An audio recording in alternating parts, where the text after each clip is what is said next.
Colby, you're looking very sharp. Welcome to London. Obviously, you weighed in ahead of tonight's main event between Leon Edwards and Kamaru Usman. Does that make you the #1 contender? Are you expecting to fight the winner of tonight's main event? First off, I just want to say sorry to all you guys. Sorry to keep you waiting. Complicated business. Complicated business. But I'm ready to be tagged in tonight. I came here to fight for the world title. Dana White comes and tops on my shoulder right now. I'm stepping in that cage tonight, and I will bring that belt back to America where it belongs. It'll be just like the war at 1776 when we defeated the English. I don't know if you saw, but Conor McGregor expressed his interest in fighting for the belt at 170. What do you make of that? And is that a fight that you'd like down the line, regardless if there was a belt on the line? You know, Conor's done some great things in this sport. You know, he's a great fighter, but you know, his time is passing. He's made a lot of money, so he just doesn't have that same hunger and same drive that he used to when he first started fighting. You know, who knows what the deal with Conor, if he's coming back to fight anytime soon. You know, he still has to get in the USADA pool and do all the stuff that goes along with that. I'm ready to fight tonight, as you guys see. And I came here on 1 day's notice, cut 18 pounds, didn't cry about it, didn't make excuses. I'm the ultimate professional, unlike some other guys in my division. And, you know, I'm ready to fight today. I'm ready to fight tomorrow. I stay ready to fight. So, you know, if Conor wants to fight one day and do business, you know, it's probably the biggest fight the UFC would ever do. You know, as you guys see with the numbers this weekend that I've drawn to this event, these guys, these other idiots in the main event, they have no charisma. No one cares about them. No one wants to see them fight. I mean, their numbers are so bad, so abysmal. So I'm glad to come here and to boost the ratings and bring some electricity into this O2 arena. Would you relish toe-to-toe verbal warfare with Conor prior to a fight? And would you rather have that fight presented to you? If you got offered a title fight and a McGregor fight, would you rather go with the McGregor fight just because of the eyes, the box office, the money? You know, I'm here to do the biggest and best business for the UFC. This is not a game. This is a business. So we're here to make money, and I want to make a lot of money for the UFC. The UFC's changed my life in ways that I never thought possible. I love the UFC so much for what they've done for me. So I want to repay the favor. I want to do the biggest and best business for the UFC. If they want to sit down at the table and they think that's the biggest and best fight we can do, then let's do it. But, you know, I'm here to fight the biggest and best fights in this company, and you know, I'm just getting started. I haven't even hit my prime yet, physically and mentally, and I feel like the best is yet to come, and you guys are going to see a new Colby next time I step in that octagon. Final one from me. Obviously, you are a character that guarantees pay-per-view buys, whether they love you or they hate you. But do you find, given everything you brought to the sport, in competition and outside of the cage, do you find a lot of people come up to you in the streets and say that they're big fans of you and like the work that you do inside and outside the octagon? Well, first part of the question, I'm not a character. I'm just Colby Chaos Covington. You know, chaos is unpredictable. Nobody knows what I'm going to do. No one knows what I'm going to do next. That's why people tune in to watch me and see what I'm doing. So, you know, I walked down the street. I was probably in the street for 5 minutes, and 50 people were coming up to me wanting pictures, autographs, this and that. Anywhere I walk in America, it's the same thing. People are bothering me. They want pictures. They want autographs. These other two idiots in the main event, they walk down the street, not one person out of 10 people is going to recognize them. And there's a reason for that. Those guys can't draw flies to shit. They can't draw money with a green crayon and a white piece of paper. So I'm here to save the division and make the UFC great again. Colby, right here in front of you. You said you flew out here on 1 day's notice. How long ago did the UFC approach you to be the backup? So Hunter Campbell and Dana White had called me about 3 weeks ago, and they were like, hey, Colby, just stay ready in case anything happens. We don't know. Someone could slip on a banana peel. Someone could get injured. Someone could miss weight. And just stay ready in case anything happened. I hadn't heard anything. Tuesday late night, about 10 p.m., Hunter Campbell calls me. He says, hey, Colby, we need you to come weigh in and be the backup fighter in London. I said, all right, let's do it. And so he flew me out Wednesday morning, and I got to London Thursday morning. I weighed 188 pounds. I had 18 pounds to lose in 1 day. Did you hear me cry? Did you hear me make excuses? No, I got to work. I was an ultimate professional like I am, and I made the weight. Who else can say they do that? No one does that. It's unheard of. So I'm an ultimate professional. I proved to the UFC my worth and my value this weekend, and we're going to do the biggest and best business next. At the press conference, both Leon and Kamaru said they had no idea that you were even coming. So, A, do you believe that? And how, if so, if that's true, how did you and the UFC kind of keep this secret? Because I don't think anyone knew you were in town until you stepped on the scale. Yeah, the real reason it was kept a secret here is because, a lot of people in England, you guys like to quote Shakespeare, In America, where I come from, we like to quote the great poet Lil Wayne. And just like Lil Wayne said, real G's move in silence, like lasagna. Shout out, Wheezy. And earlier you had mentioned some unprofessional fighters in your division. Who exactly were you referring to? I was referring to that dog-faced motherfucker cum shot. He talks all this shit, dude. He said all these things about me in the media. Yeah, of course they're gonna say things in the media. They don't say things in my face or in the octagon. He's been saying, I want to fight for the title, 170, I want to fight Colby, this and that. Dude, the guy quit to the common cold. The guy quit on a weight cut when he had the best professionals that the UFC PI can offer. Millions of dollars put into this guy in marketing, and he had the easiest fight in the division, the soy boy Nate Diaz, and he still couldn't make weight. He missed weight by 9 pounds, and he's laughing it off like this is a joke.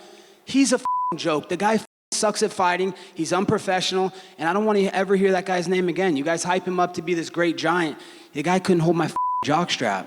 Last thing on him, a lot of people seem to want it. They wanted you two to fight. Was that ever presented to you? And would you even accept that now, given what he missed weight by 9 pounds?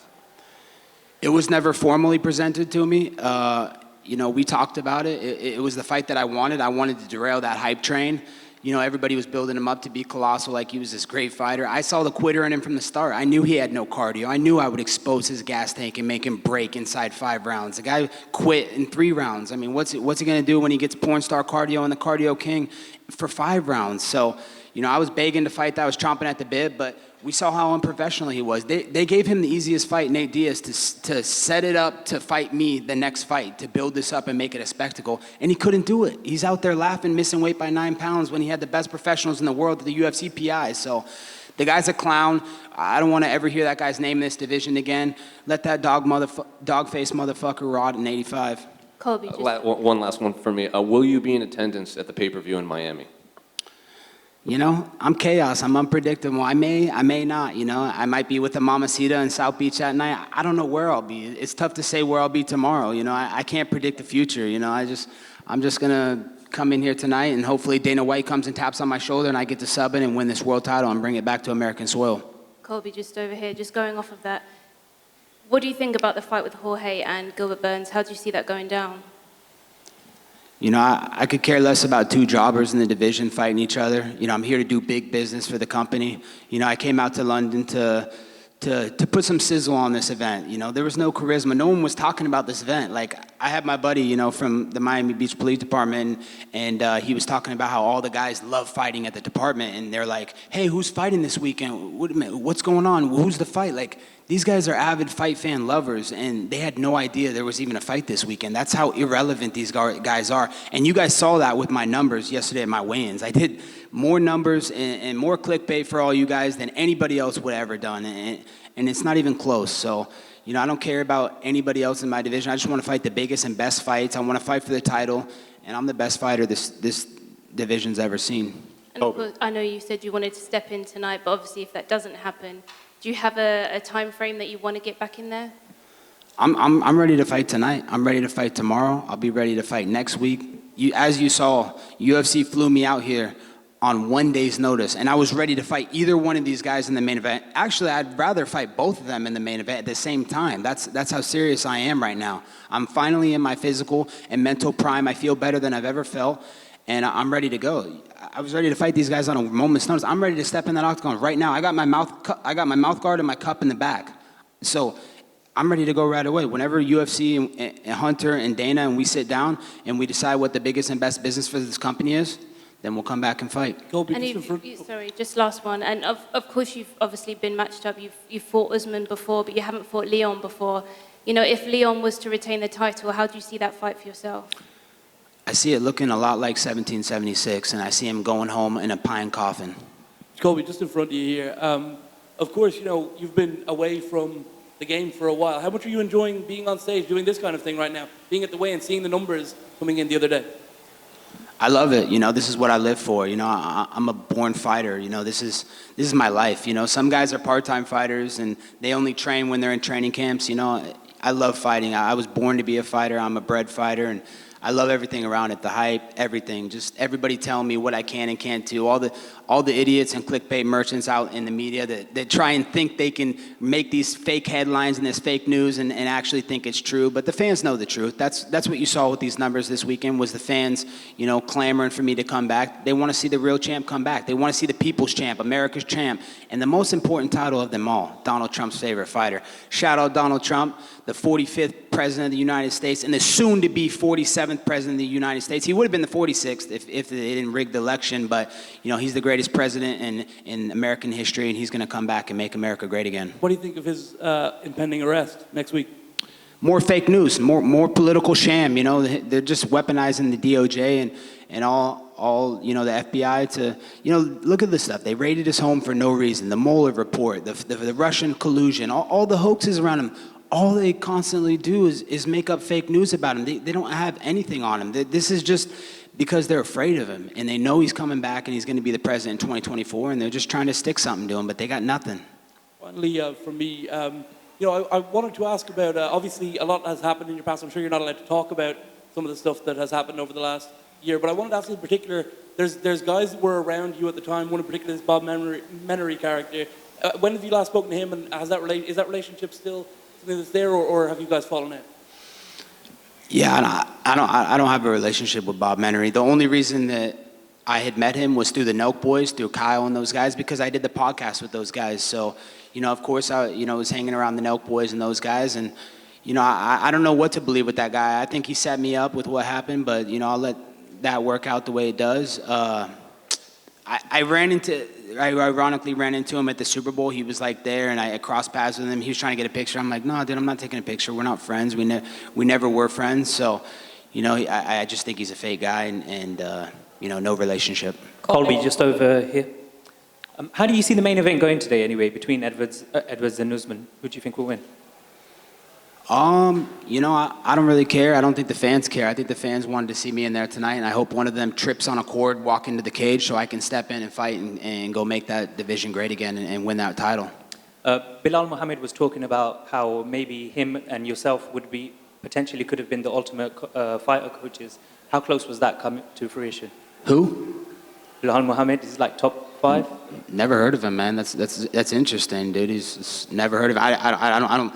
But I don't know prelim fighters, you know. Prelim fighters, you know, are prelim fighters. But that wasn't close to happening at all. Never got presented to me. Haven't even talked about him. You know, the thing is you guys are journalists. You guys need to go out there and do your jobs. Become real journalists. Do the work. Find out what's true and what's not true. Don't believe everything you see on the internet. Colby, on your far right. Colby, over here. Oh. Hi. What's up, Farrah? What's up? How are you? Good. How are you? Doing good. Good to see you. Good to see you too. You said you cut 18 pounds. Is that typically what you cut for welterweight? Not typically. Usually it's about 13, 14, 15 pounds max. But, you know, I was with Donald Trump last week. We were at a birthday party for Kimberly Guilfoyle at Donald Trump's house. And, you know, we were at a party just kind of eating. And, you know, I wasn't really thinking that I was going to be the backup fighter. I hadn't heard anything from the UFC. So I was like, you know, I'm going to splurge a little bit. I'm going to eat and have this buffet style food and catering and not really worry about it. Hopefully I'll get the winner, you know, this summer or whatnot, and we'll go from there. But yeah, so I was eating as much as I can, and Hunter called me Tuesday late night. He said, hey man, we need you to get on flight Wednesday, and you'll get here Thursday, and we need you to be the backup fighter just in case anything happens. I said, okay, let's do it, Hunter. I'm ready. You know, I told you I'm ready. I stay ready. You can call me on a moment's notice. I'm ready to make weight. I'm the ultimate professional, so that's what I do, man. This isn't the Ultimate Feelings Championship. This is the Ultimate Fighting Championship. And you talk about like you wanting big fights, big money. If you were to coach the Ultimate Fighter, who do you think would be the perfect dance partner for the show, for the numbers? Yeah, I think me and Conor would have been a great addition to the show. I think, you know, and we didn't have to fight at the end of the show. We could have just coached the show. I think that would have been a great idea. You know, I think there's a lot of hype around that, and obviously we're two great, you know, guys on the mic. So I think it would have been a great opportunity. But, you know, I just want to fight on the biggest and best fights and 5-round title fights. So I'm not looking to go get locked up in a house for 6 to 8 weeks and do the filming and the reality. I want to fight these guys, you know, in 6 to 8 minutes, you know, in 6 to 8 hours. I'm ready to fight on a moment's notice. And one last one. It's been a year since you've last fought, but typically it hasn't really affected you. We saw what happened when you fought Robbie Lawler. DC was kind of saying that inactivity could harm you, but do you just look at it as time to get better? Absolutely. Time to just remember why I started this and remember what I've came from, and be thankful for everything that I have. UFC's changed my life. I was able to acquire the American dream, and I'm thankful to the UFC for that. So now we're going to sit back, and I want the biggest and best opportunities that this company has to offer, and they know that. So they know they're not going to waste my time with prelim fighters or unprofessional guys that like Khamzat. So it's been a great time to reflect, and just that burning desire in my heart is still there, and I want this more than ever. I want to show the world who the greatest fighter in the UFC is, and that's me, the #1 pound for pound, the people's champ, America's champ, Donald Trump's favorite fighter. He's coming back with a vengeance soon, I promise you that, Farrah. Thank you. Colby, over it. Just in terms of Kamaru, he alluded to the fact that you were a better opponent and is a better opponent than Leon. Just wanted to know, is Leon Edwards on your level? No, he's not close to my level. I mean, you guys saw what happened when I fought Marty Fake Newsman in Madison Square Garden. I beat him. Every single fan knew that. When I walked out of the Madison Square Garden arena, every fan was like, dude, you easily won that 3 rounds to 2. I thought you won 4 rounds. The only round we saw him winning was the second round, That was it, And so, I clipped him in the 4th round. I won the 3rd round. I won the 5th round. I mean, it was clear that I beat him in Madison Square Garden, and it's clear that I'm the real main event and the real people's champion right now. So just because I don't have this fake belt, this Power Rangers belt around my waist, the people know who the real champ of this division is, and that's me, and that's why I'm here tonight. Were you surprised that we eventually saw Kamaru lose? Not really. We know in the UFC anything can happen at any moment. This is as real as it gets. So every second of every fight, you're in danger. You can get knocked out. You can get submitted.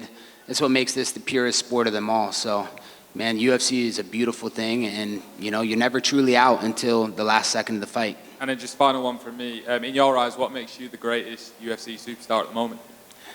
What makes myself the greatest superstar at the moment is just the work I put in, the blue-collar work ethic that I have. Just day in and day out, my diligent, work ethic is just, no one can match that. There's a reason I'm the cardio king, and it's a lot of work in the bedroom and a lot of work in the mats and things that go on behind the scene. I don't have to take a picture every time I'm training like these fighters. Oh, guys, look, I'm at boxing class. Guys, look, I'm at jiu-jitsu. I'm getting a belt today. No, man, I'm putting hard work in silence, and I'm gonna let my success make the noise. Colby, over here. Yeah. Hello, mate. First of all, welcome to the UK. If you don't step in the cage tonight, I'm sure you'll be disappointed if you don't. Are you going to wait until a title opportunity comes up, or would you happily fight between then and now and then? First off, thank you for welcoming me to the UK. I can't say this has been a welcome place. The food sucks. The weather sucks. The girls definitely suck. But, I mean, I do come from Miami, so I'm the king of Miami, so it's tough to compare to Miami. But, it hasn't been an enjoyable trip. The only thing that would cap it off and make it so great is if Dana White comes and taps on my shoulder and I get to sub in tonight and go win that world title. But if for whatever reason it doesn't happen, would you happily fight in between now and then a title opportunity, or would you just wait it out for the winner of this fight? As you can see, I came here on a day's notice to fight for a world title against either one of these schmucks that are fighting tonight. Either one of them. So I'm ready to fight tomorrow. I was ready to fight yesterday.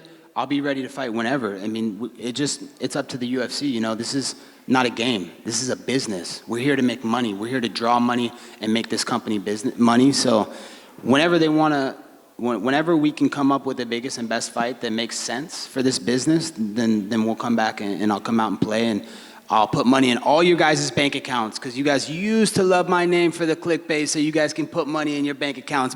And you guys are always talking about fighter pay. Well, if you guys care so much about fighter pay, why aren't you guys paying the fighters? Because you're profiting off the fighters, but you're not paying the fighters. So I don't want to hear you guys talking about fighter pay anymore. All right, thanks for that, and I hope your UK experience gets a little bit better, man. I appreciate it, brother.